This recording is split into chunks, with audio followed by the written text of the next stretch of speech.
And I think I'm going to address this question to you, Mr. McLean, if you would. Sir, I feel very strongly that climate change is a global issue which must be addressed by our country as a whole and in cooperation with the world community.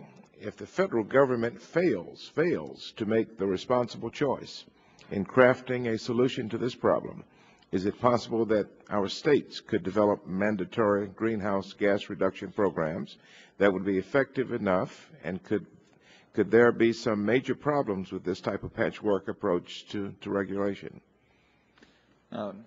Sir, I understand your question, and it raises sort of an overall policy question about how to proceed, the timing to proceed, the relationship between the federal government and the states. And it's sort of getting beyond my area of expertise to sort of call that judgment, but I understand what your concern is, and I think it's a legitimate concern that ought to be weighed in your deliberations as to when to act and how. Dr. Bertrand, you want to take a stab at that one? Sir, I think that for a policy that meaningful policy addresses climate issues, it really is fundamentally a federal and international issue. But I think there's an important role for leadership in the states, and if ever there was a case where the states are a laboratory of new ideas, this is where we're seeing it today. And there are some important architecture design issues that have emerged in RGGI and in California, I think, that can be very useful for you to consider for a national model. Dr. Iso? We would agree with you that it is critically important that it be a national cap and trade program. While we have been very supportive of what's gone on in the RGGI states, I would be less than accurate if I didn't admit that we've been challenged with many of our coal investments to recognize how to proceed, given that several of the RGGI states have different points of view of what the future will hold. Yet many of those states have a common clearing price for wholesale electricity. So you have uncommon cost structures, common clearing price, and some huge competitive dislocations with those disparities. There are some people who argue that a cap and trade system to reduce greenhouse gases will lead to much higher energy cost and job loss.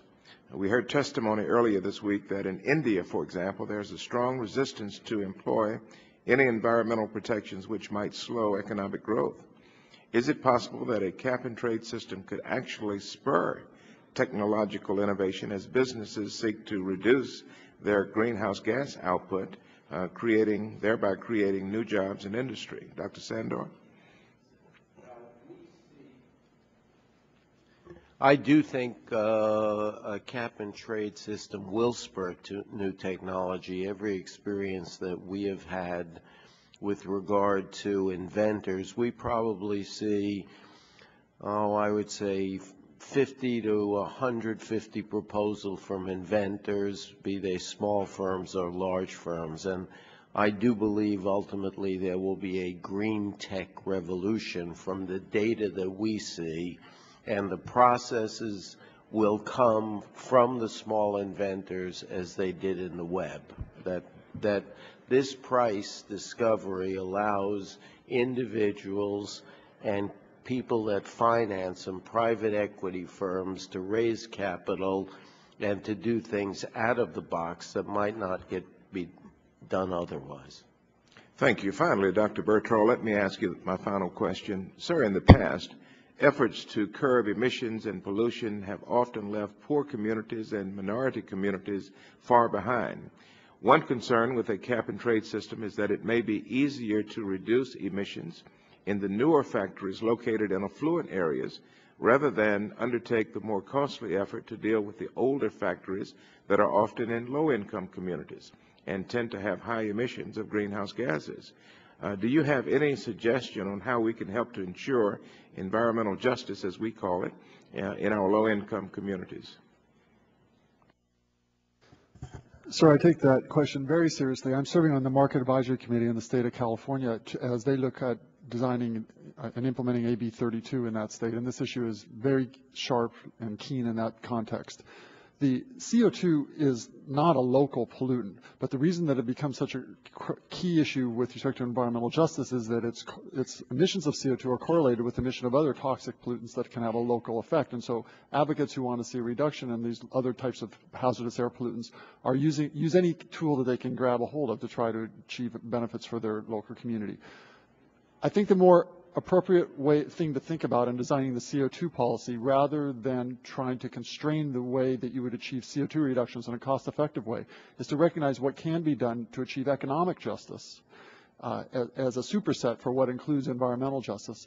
And one of the most interesting models in this regard is, again, I'll point to the RGGI example, the Regional Greenhouse Gas Initiative, which is mandating a significant portion of emission allowances, at least 25%, should be set aside for strategic energy investments. In modeling work we've done for the state of Maryland, we found that showed that by putting that allowance revenue into end-use efficiency investments, electricity prices could be stabilized even as Maryland joined the Regional Greenhouse Gas Initiative.